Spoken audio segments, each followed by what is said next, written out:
성경 말씀 보겠습니다. 누가복음 19장 41절부터 44절 말씀까지입니다. 우리가 해마다 이때가 되면 종료주일을 맞이합니다. 종료주일은 예수님께서 십자가에 못 박히시기 전, 즉 예루살렘에 입성하신 사건을 기념하는 날로서 부활주일을 맞이하기 바로 전 주일이 이 종료주일이 되어지고, 이 종료주일을 지나고 나면은 내일부터는 이제 고난주간이 시작이 되어집니다.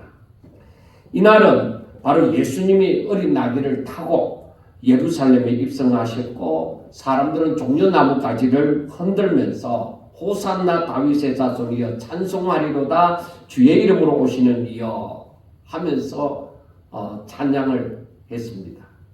그 호산나라는 말은 시편 그 118편 25절에 있는 말씀처럼 여호와여 구하옵나니 이제 구원하소서, 여호와여 우리가 구하옵나니 이제 형통하게 하소서 하는 그 의미로서 호산나라고 찬양을 했습니다.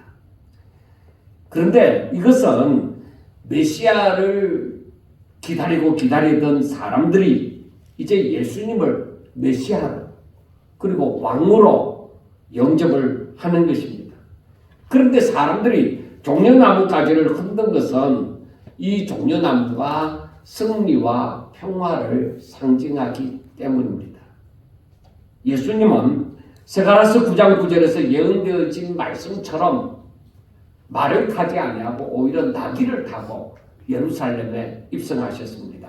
그 스가랴서 9장 9절에서 예언하기를 뭐라고 하느냐면은 시온에 따라 크게 기뻐할지어다, 예루살렘에 따라 즐거이 부를지어다. 보라, 내 왕이 내게 임하시나니 그는 공의로우시며 구원을 베푸시며 겸손하여서 나귀를 타시나니 나귀의 작은 것 곧 나귀 새끼니라 하고 이 수백 년 전에 이 말씀을 예언하셨고, 또 예언하신 대로 그대로 예수님은 이행을 하셨습니다. 그래서 사람들은 예수님께서 예루살렘에 나귀를 타고 입성하실 때에 아마 저들은 마음이 한껏 부풀러 올라 있었을 것입니다. 왜냐하면 이제 자기들이 로마의 압제에서 벗어나리라고 기대를 하고 있기 때문이다. 그런데 예수님은 그 사람들이 바라던 그런 정치적인 메시아, 그런 정치적인 왕이 아니라 저들을 구원하고자 하나님의 말씀을 따라 예루살렘에 입성하신 것입니다.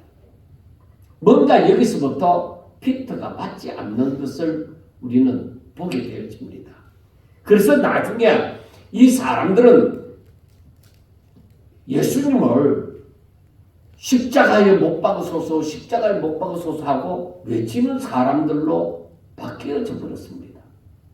그래서 우리는 예수님을 환영하던 그 무리들이 나중에 며칠 가지 않아서 예수님을 십자가에 못 박으소서 하고 외치는 사람들로 바뀌어진 것에 대해서 뭔가 이유가 있을 것이지 않느냐 하고 생각을 해볼 수가 있습니다. 이게 근본적으로는 사람들이 하나님의 뜻을 바로 알지 못하였기 때문입니다. 하나님의 말씀이 자기들에게 주어졌지만은 그 말씀의 뜻을 제대로 이해를 하지 못하였기 때문에 이러한 일이 벌어진 것입니다.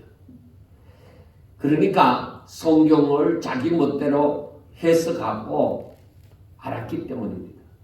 당시에 대부분의 유대인들이 제대로 가르치는 자가 없었습니다. 그러니까 하나님의 그 말씀을 제대로 이해를 하고 해석하는 자가 없었다는 것입니다. 그러니까 저들이 잘못 알고 있었을 뿐만 아니라 또한 잘못 알고 있는 것을 진리처럼 여겼던 것입니다. 더구나 그 당시에 지도자들은, 종교적 지도자들은 예수님을 이단처럼 여겼기 때문에 굉장히 싫어했습니다. 그러니까 그 사람들로부터 배운 사람들도 다 예수님을 싫어하는 지경에 이르게 되어졌습니다. 그런데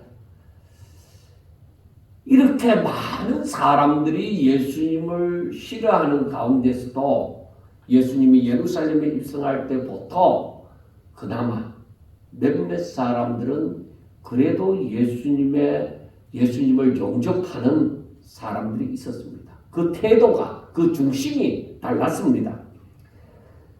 예수님이 예루살렘에 입성하기 전에 스가랴서 9장 9절에서 말씀하신 대로 나귀를 타고 예루살렘에 입성하셔야 되잖아요.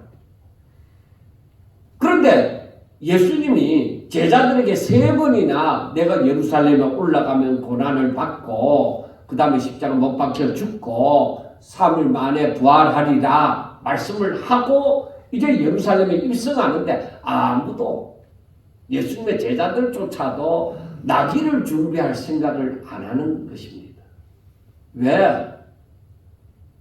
성경을 저희들이 안다고 할지라도 거기에 대해서 별로 생각하지 않습니다. 왜? 하나님의 비밀을 잘 알지 못하기 때문입니다. 그런데 예수님은 그 예언되어진 말씀을 그대로 실천을 하잖아요. 이행하잖아요. 그래서 예수님은 제자들에게 제자 중 두 사람을 시켜서 맞은편 마을로 가라고 얘기합니다. 거기 가면은 아무도 타보지 않은 나귀 새끼가 매여 있을 것이다. 그것을 보거든 풀어서 끌고 오너라. 그런데 만약에 주인들이 왜 풀어서 끌고 가느냐 하고 묻거든 주가 쓰시겠다 해라. 그렇게 얘기를 한 거예요. 그래서 이 예수님의 제자들은 지금 아무것도 알지 못하고 예수님께서 말씀하시니까 그대로 순종하고 두 사람은 맞은편 마을로 갔습니다. 갔는데 보니까 정말로 아무도 타보지 않은 나귀 새끼가 거기에 매여 있습니다. 그래서 풀어서 끌고 오려고 하니까 주인들이 묻습니다. 왜 끌고 가느냐고. 그러니까 주가 쓰시겠다고 하니까 그대로 승낙을 했습니다. 우리는 여기서 하나님의 일에 대해서 아셔야만 됩니다. 이사야 9장 7절이나 이사야 37장 32절을 참고하여 보더라도 하나님의 일, 즉 하나님의 일은 만군의 여호와의 열심히, 즉 하나님의 열심히 이를 이루시리라는 것입니다. 쉽게 얘기하면 하나님의 일은 하나님께서 이루신다는 것입니다. 특별히 이사야 9장에 있는 말씀도 마찬가지로 메시아에 대한 그 말씀인데, 즉 예수 그리스도 안에서 온전히 성취되리라고 하는 그 말씀이 이사야 9장에 있습니다. 그러니까 그 예수 그리스도 안에서 메시아의 그 일이 온전히 성취되어진다고 할 때에 이것은 누가 그렇게 이루어가는 것이 아니라 하나님께서 자신의 열심으로 말미암아 이 일을 이루신다는 것을 말씀하고 있습니다. 그리고 하나님은 말씀하신 바를 하나도 빠짐이 없이 그대로 이루시는 것입니다. 특히 십자가와 부활은 하나님의 열심의 절정이다 해도 과언이 아닙니다. 그러면은 이것을 보면서 우리가 또한 알 것은 종말의 이 예수님의 재림 또한 하나님의 열심으로 분명히 이루어질 것이다 하는 것입니다.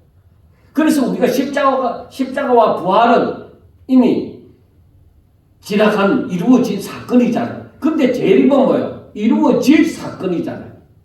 그래서 우리는 더욱더 하나님이 어떤 분이시고 이 재림 때에 어떤 일을 하실 것인가 하는 것을 성경을 더욱더 유의하여 보셔야만 하는 것입니다. 왜?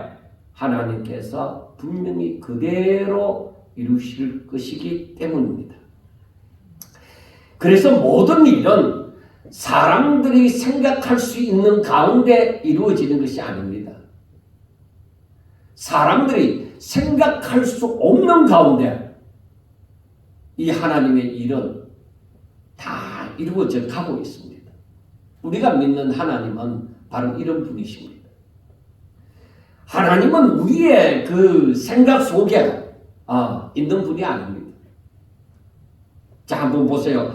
예수님의 말씀을 듣고 맞은편 마을로 간 제자들에게 정말로 예수님이 말씀하신 대로 모든 일이 일어났습니다.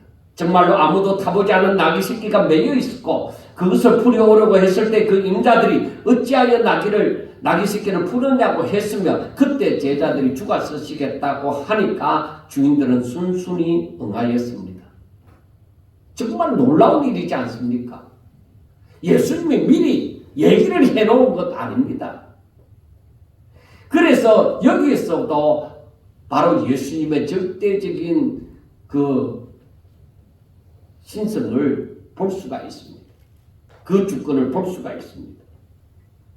그런데 이 나귀의 주인은 뭐예요? 거기 쓰임을 받은 것이죠.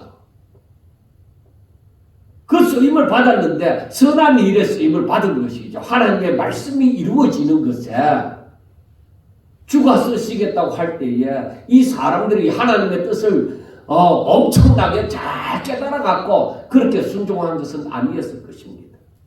그들의 마음이 하나님께서 은혜 주신 대로 그대로 순종을 했을 것입니다. 뭐 더 이상 그 성경에서 말씀하지 않으니까 이걸 보면서도 아하, 참 그 사람은 복이 있네. 나귀 새끼 하나로서 정말 복 있는 행동을 했네. 그렇습니다. 정말로 하나님의 은혜가 임하였을 때에 그 나귀 새끼의 주인은 그대로 순종함으로 말미암아 하나님의 뜻이 하나님의 말씀이 성취되어지는 일에 거기에 동참한 자가 되어졌던 것이죠. 자, 이와 같이 하나님의 열심은 모든 일이 하나님의 말씀하신 대로 성취하도록 했으며 어떤 상황 가운데서라도 1.1핵도 어김이 없이 그대로 이루어져 가도록 하는 것입니다. 그러므로 하나님께서는 이 자기 일을 맡은 자들에게 그 하나님께서 일을 맡길 때에 그 사람들에게 뭐라고 말하는지 성경을 가만히 살펴보면서 우리가 놀라는 일이 있습니다. 하나님께서 일을 맡길 때에 즉 예를 들면 모세의 후계자 여호수아에게 일을 맡길 때에 그리고 어느 누구든지 뭐 솔로몬에게 성전을 짓도록 맡길 때에 그때에 하나님이 하시는 말씀이 있습니다. 그게 강하고 담대하라. 두려워 말고 떨지 말라. 그리고 마지막에 내가 너와 함께 하리라는 것입니다. 하나님의 일을 맡은 자들은 이 마음을 꼭 가져야 됩니다. 강하고 담대하고 이 일을 하면서 두려워하거나 떨지도 말고 왜? 내가 너와 함께 한다. 하나님이 나와 함께 하신다는 것입니다. 그래서 고린도전서 4장 2절에 보면은 뭐라고 말씀하느냐? 맡은 자들에게 구할 것은 오직 충성이다. 다른 이유 될 것이 없습니다. 하나님께서 일을 맡겼으면은 하나님께서 일을 맡겨주셨으면 사명을 주셨으면은 충성하면 되는 거예요. 왜? 내가 하는 것이 아니라 하나님이 하신다는 것입니다. 하나님의 열심으로 하나님의 일이기 때문에 하나님의 열심으로 이루어지는 것이다 이 말이에요. 모세가 출애굽시키고 모세가 대단한 능력을 나타내고 하는 거 아닙니다. 하나님이 하십니다. 그래서 맡은 자들에게 구할 것은 충성입니다. 하나님의 명령에 아무런 군말 없이 예. 우리에게는 예만 있을 뿐입니다.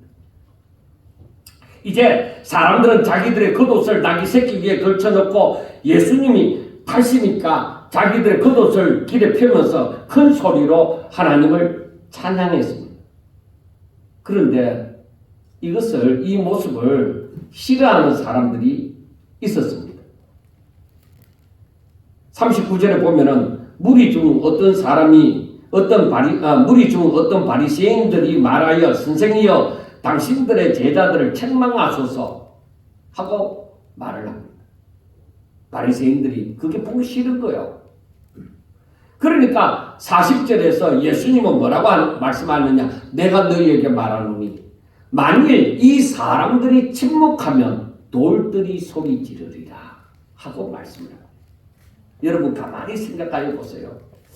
우리는 이미 성경을 통하여 앞으로 일이 어떻게 됐는지 알고 있잖아요. 알고 있으면서 지금 이 성경을 보고 있잖아요.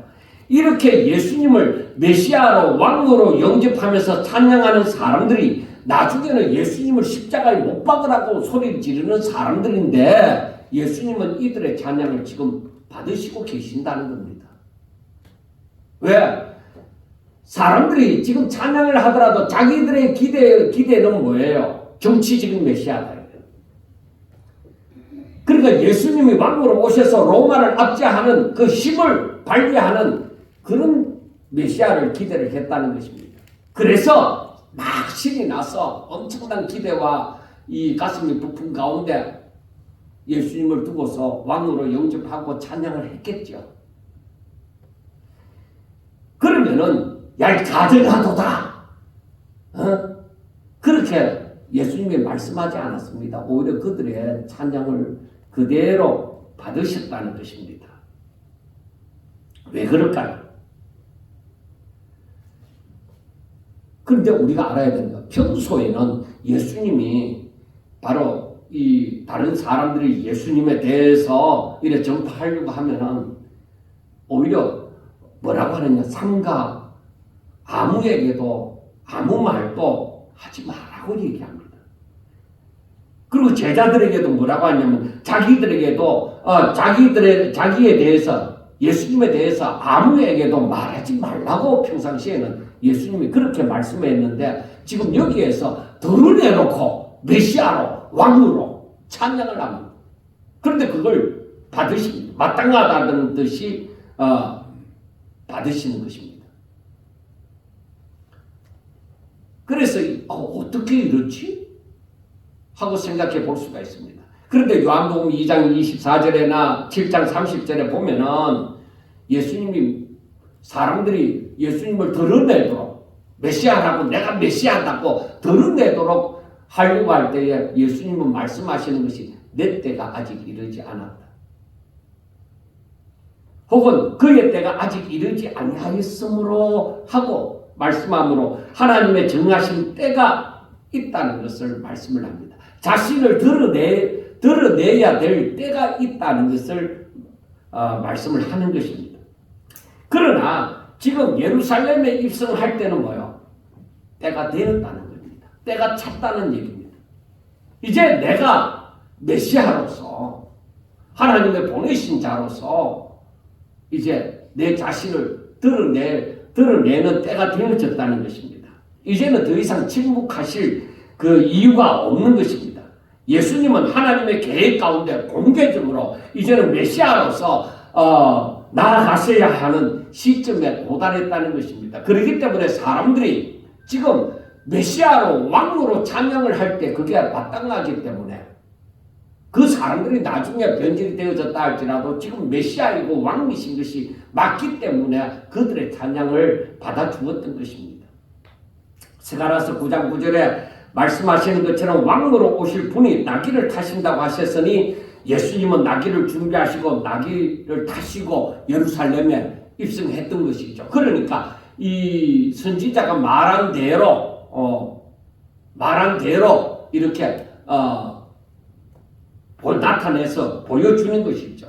그리고 이번에 나귀를 타고 예루살렘에 입성하시는 것은 바로 요한복음 12장 23절에서 인자가 영광을 얻을 때가 왔도다 하고 말씀을 합니다. 그 말씀은 요한복음 12장에서 말씀하시는 것은 한 알의 밀이 땅에 떨어져서 죽지 아니하면 한 알 그대로 있고 죽으면 많은 열매를 맺으리라는 그 말씀입니다. 그러니까 십자가로 말미암아 영광을 얻는다는 것입니다. 그러니까 내가 이제 죽을 때가 왔다. 바로 그 말입니다.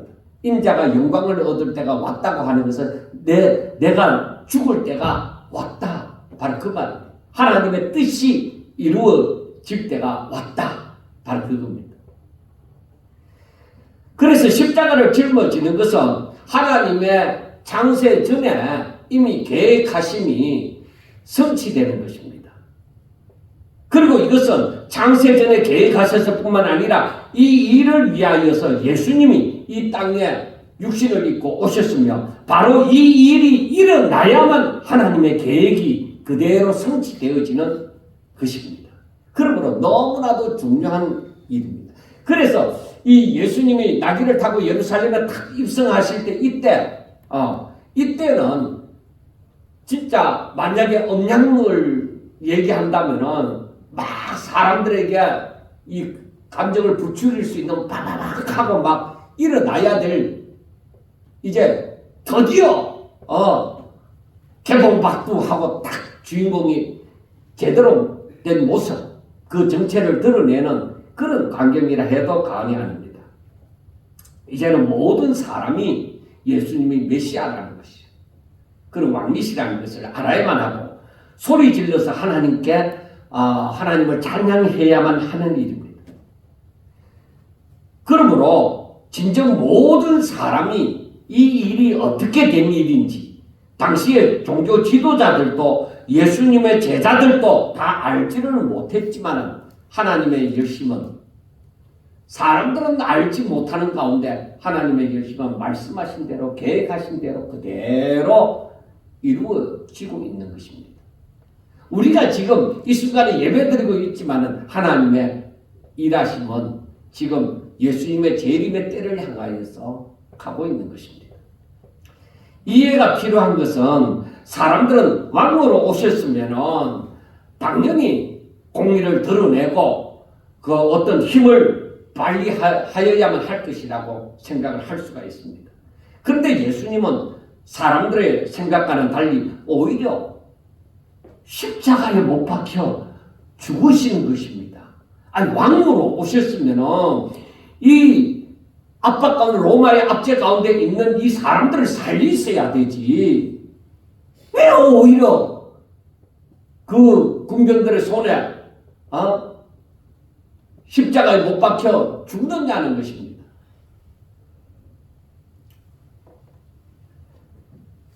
그래서 예수님이 왕으로 군림하는 것이 아니라 십자가에 못 박혀 죽으시기 때문에 제자들도 그리고 모든 사람들이 예수님 곁을 떠나버렸습니다. 도망쳐버렸습니다. 왜? 자기들의 기대가 무너졌기 때문입니다.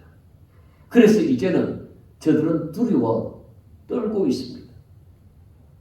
우리가 또 알아야 하는 것은 하나님의 일은 사람의 도움을 필요치 않습니다. 이 일은 오직 하나님만이 하실 수 있는 일이며 또 얼마든지 하시는 것입니다.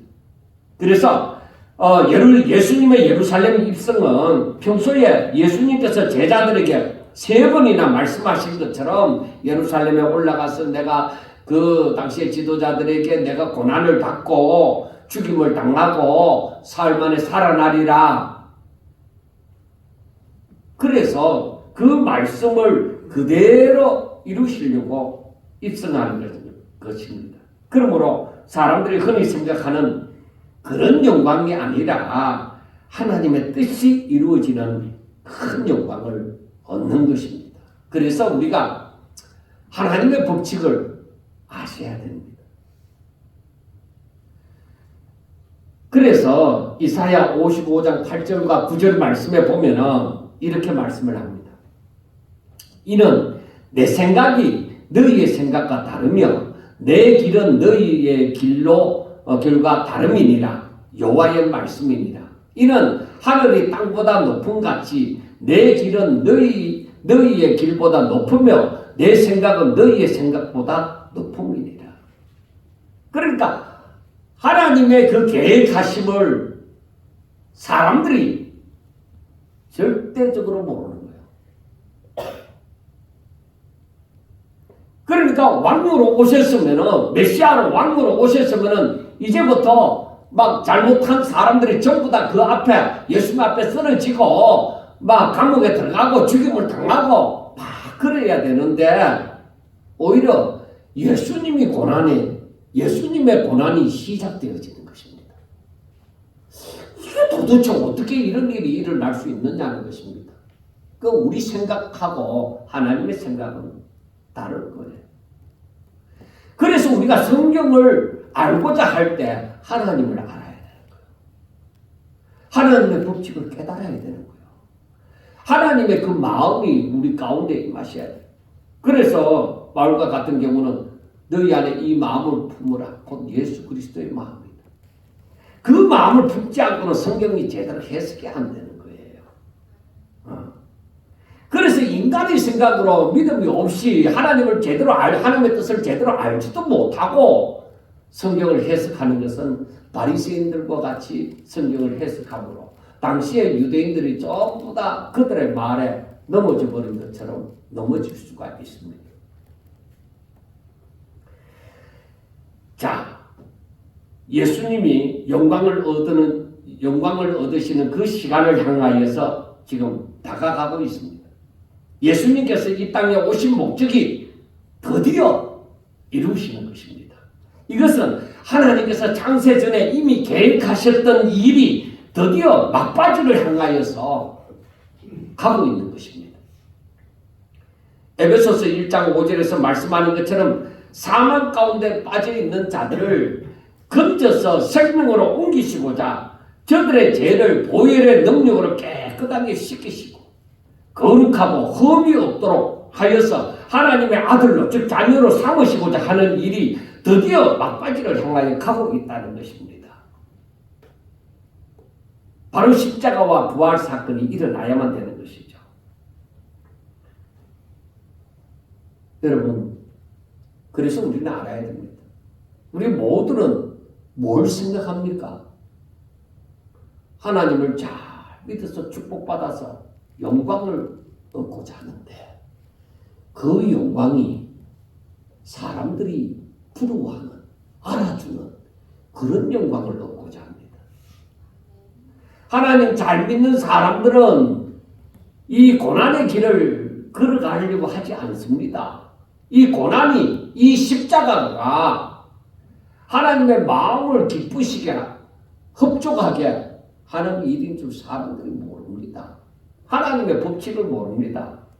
하나님의 생각을 하지 못하기 때문에 주의 예수 그리스도의 마음을 품지 않았기 때문에 아버지의 뜻을 깨닫지를 못하는 것입니다.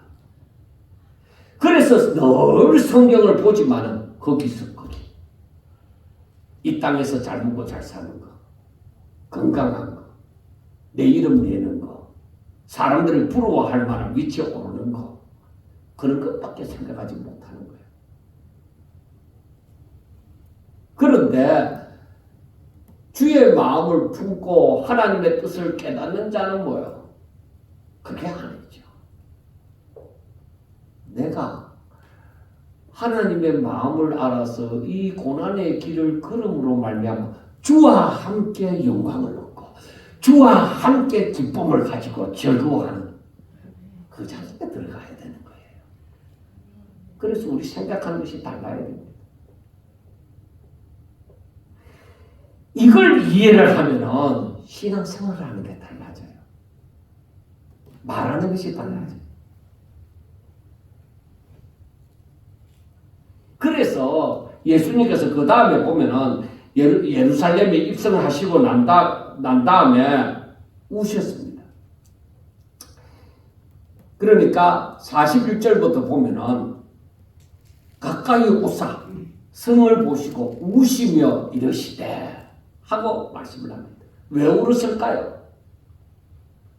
앞으로 닥칠 고난이 너무너무 힘들어갖고 울었을까요? 아닙니다. 이 백성들이 하나님의 백성들이라고 하지만은 아무것도 알지 못하는 거예요. 그리고 자기들의 메시아요 왕으로 오신 분을 오히려 십자가에 못 박는 일을 하기 때문에 예수님이 그걸 아시잖아요. 그러니까 이들을 바라볼 때 눈물밖에 안 나오는 거예요. 그래서 우리가 무지몽매하다는 말을 하잖아요. 아무것도 알지 못하고 어리석은 자와 같이 사는 거예요. 여러분, 우리는 잘 생각하셔야 됩니다. 이 백성들이 왜 이런 짓을 할까요? 왜 이런 짓을 하느냐?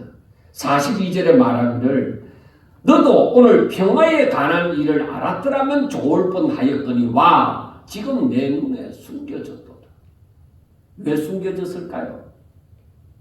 저들은 육에 속한 사람들이기 때문입니다. 내 육신에 속한 일을 생각하는 사람이며 나 자신을 중심으로 사는 사람들이기 때문입니다. 그러니까 신령한 일은 신령한 것으로만 풀어집니다. 알아집니다. 그러니까 저들이 신령한 자가 되지 못하고 성령에 속한 자가 되지 못하고 육에 속한 자가 되어지다 보니까 이 귀한 하나님의 뜻을 모르는 거예요. 그래서 예수님께서 너희들이 이걸 알았으면 참 좋았을 뻔했는데 알았더라면 예수님은 십자가에 못 박지 않죠. 우리가 이 신령한 하나님의 뜻을 깨달았다면 우리의 남은 인생을 바로 살 겁니다. 깨닫지 못하기 때문에 많은 사람들이 걸어가는 그 길로 인생을 끝마치는 것입니다. 제가 왜 이번 주에 영상을 십자가와 부활에 관해서 그리고 이 종료주일에서 이 영상을 2개나 올렸는가 하면 이거 하나야 내가 변화된다 이거죠. 이 하나님의 비밀을 깨달아야만이 우리가 신앙생활을 똑바로 할 수 있다는 거예요. 그래서 예수님께서 너도 오늘 평화에 관한 일을 알았더라면 좋을 뻔하였는데 사람들이 그걸 모르죠. 왜? 신령한 자가 되지 않고서는 성령에 속한 자가 되지 않고서는 이게 감추어져 있다. 신령한 자만이 이 신령한 일을 알 수 있기 때문에 그때 열려지기 때문에 모르는 거예요.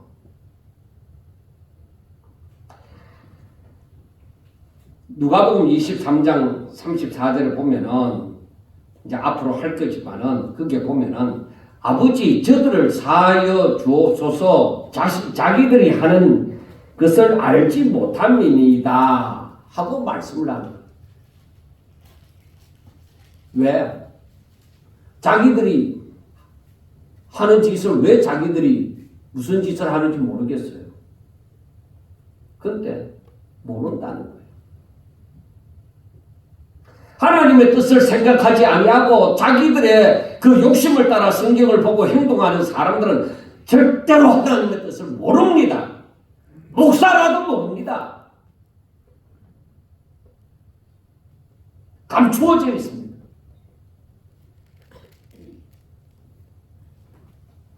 자기들이 무슨 짓을 하고 있는지 모르는 거예요.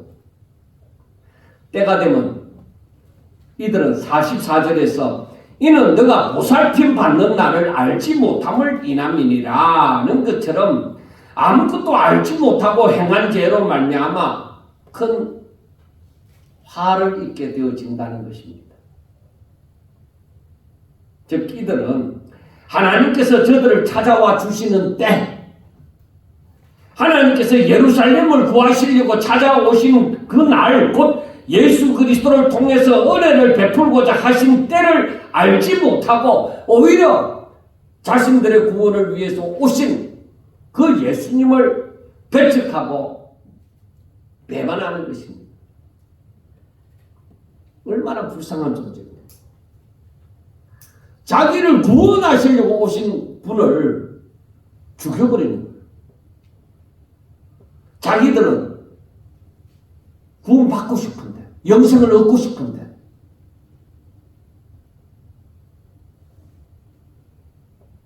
따라가지 못하는 거예요. 여러분 사람들은 하나님을 알지 못하고 하나님의 뜻을 알지 못하면 이와 같은 일이 얼마든지 일어날 수가 있습니다.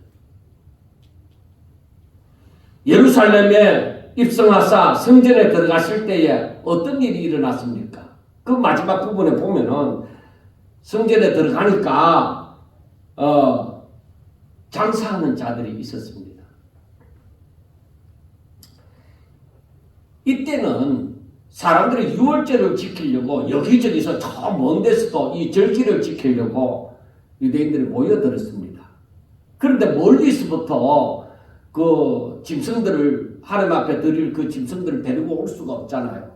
그리고 성전세를 내기 위해서는 성전에 돈이 통용이 되는데 그래서 성전 돈으로 바꾸기 위해서 환전하기 위해서 수수료를 또 내야 되잖아요. 그리고 거기에 와서 짐승을 사야 되잖아요.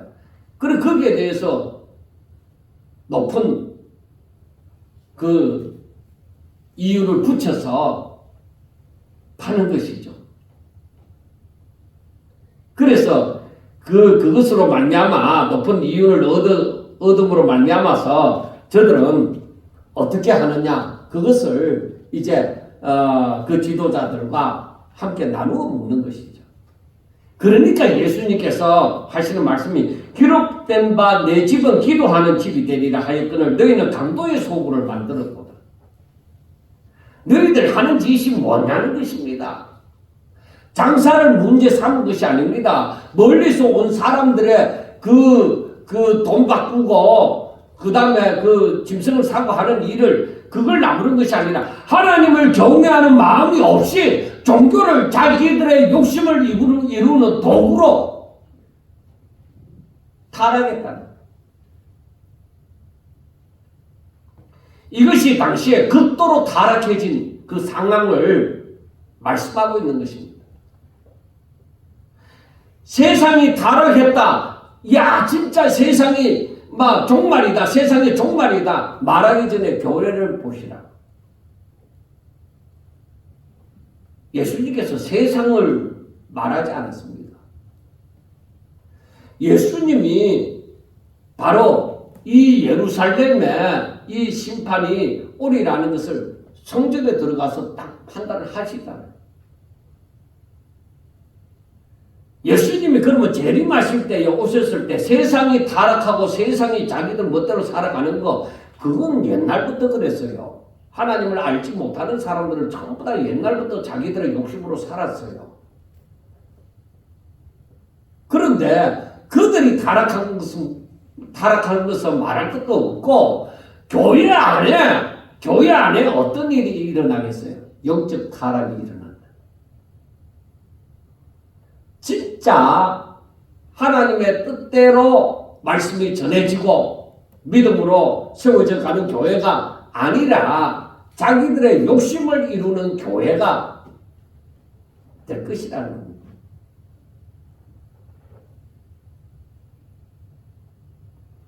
그래서 교회는 전부 다 믿음을 가진 사람들만 모여 있는 것으로 우리가 생각할 수 있지만 예수님께서는 믿음을 보겠느냐고 했습니다.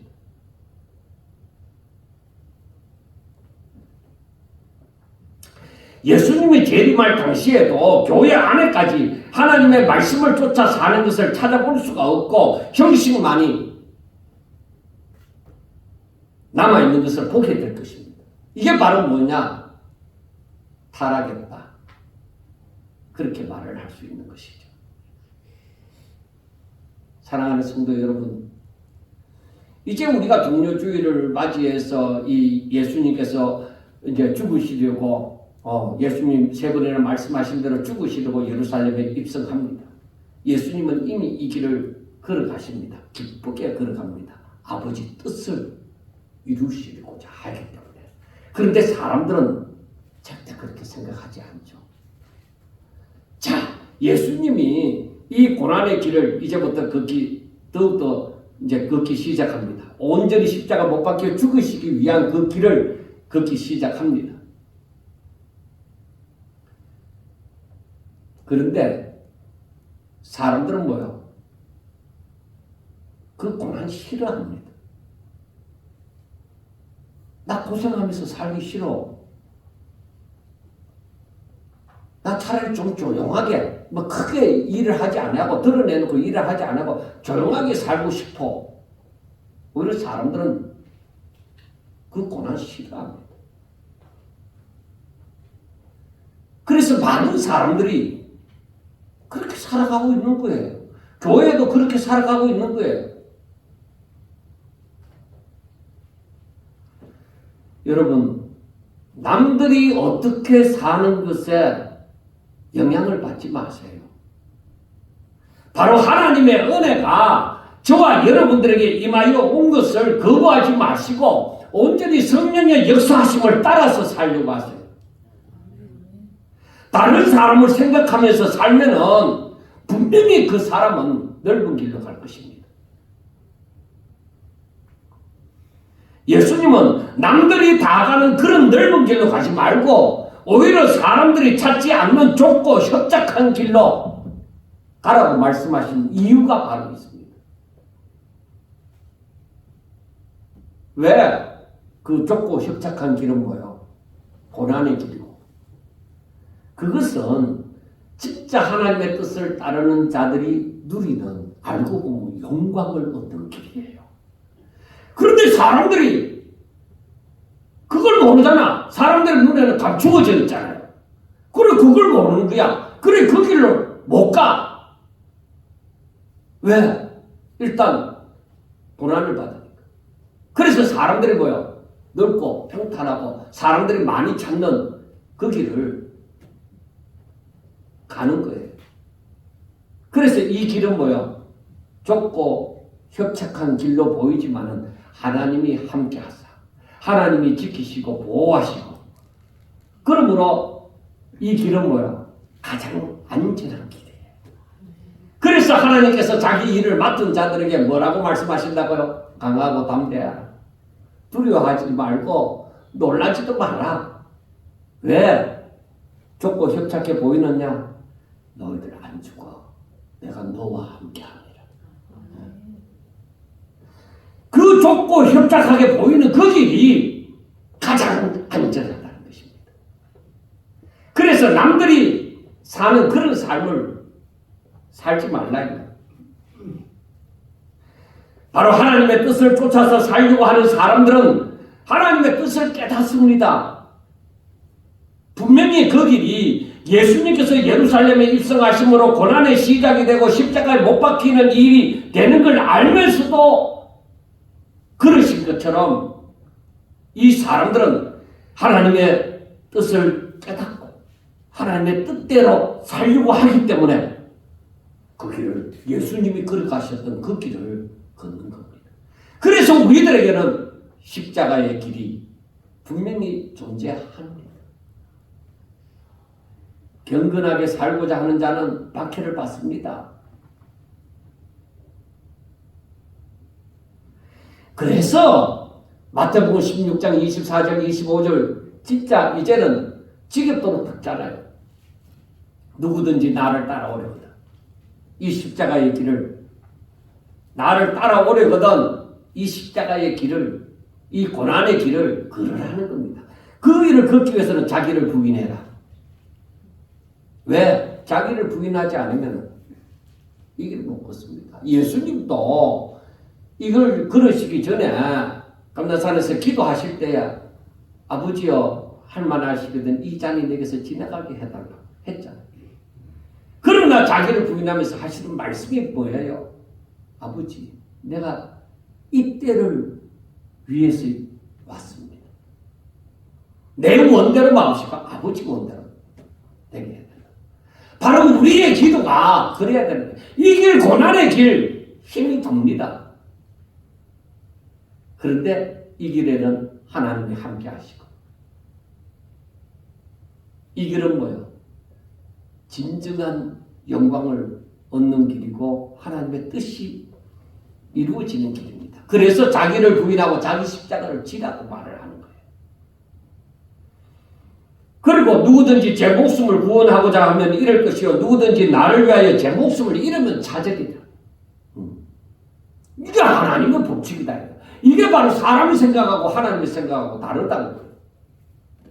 이 말씀의 의미를 깨닫는 자는 오늘 종료주일의 의미도 깨달을 것이고 또한 하나님의 마음을 알고 하나님의 생각과 같은 생각을 하면서 자신의 승리를 확신하면서 오히려 하나님을 알지 못하고 하나님의 일을 대적하는 자들의 미래를 생각하면서 울 수 있는 자입니다.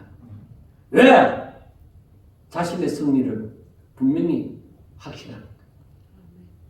그래서 넓은 길로 가는 자들이 오히려 우리를 보고 어리석다고 말을 하는지 모르지만 오히려 그렇게 말하는 자를 보면서 너무 안 돼갖고 너무 안타까워서 눈물을 흘릴 수 있는 그런 자, 오히려 여유가 가득한 자가 될 수 있는 거예요. 사랑하는 성도 여러분, 정말로 하나님의 은혜를 거부하지 말고 오직 하나님의 말씀을 쫓아서 사는 자가 되어져서 예수님이 얻는 영광을 함께 바라보면서 얼마든지 십자가를 향한 고난의 길을 걸음으로 예수님이 그 얻는 영광을 꼭 얻는, 주와 함께 기뻐하고 즐거워하고 그 영광 가운데 살아가는 하나님이 기뻐하시는 저와 여러분들이 꼭 되시기를 주의 이름으로 축원합니다. 기도드리겠습니다. 하나님 아버지, 감사합니다. 저희들 부족해요. 연약해요. 그리고 너무나도 부패한 곳이 많아요. 그렇지만 하나님 앞에 다 내려놓습니다. 주의 보혈로 깨끗하게 씻어주셔서 정결케 하여 주셔서 하나님의 종으로 하나님의 자녀로 얼마든지 살아갈 수 있도록 주여 축복하여 주시옵소서. 우리의 남은 생애가 온전히 하나님 앞에 드려진 바가 되어져서 하나님의 뜻이 이루어지는 놀라운 그 영광을 얻게 하여 주옵시고 이 땅에 살면서도 얼마든지 하늘의 기쁨을 누리면서 즐거워하면서 살아갈 수 있도록 주여 축복하여 주시옵소서. 사랑하는 성도들의 믿음이 날로 자라게 하여 주시옵소서. 그래하여 이 땅에 살면서 살아계신 하나님의 그 놀라우신 절대적인 주권과 그 능력을 체험하고 날마다 감사하며 찬양하며 살게 하여 주시옵소서. 예수님의 이름으로 기도드리옵나이다. 아멘.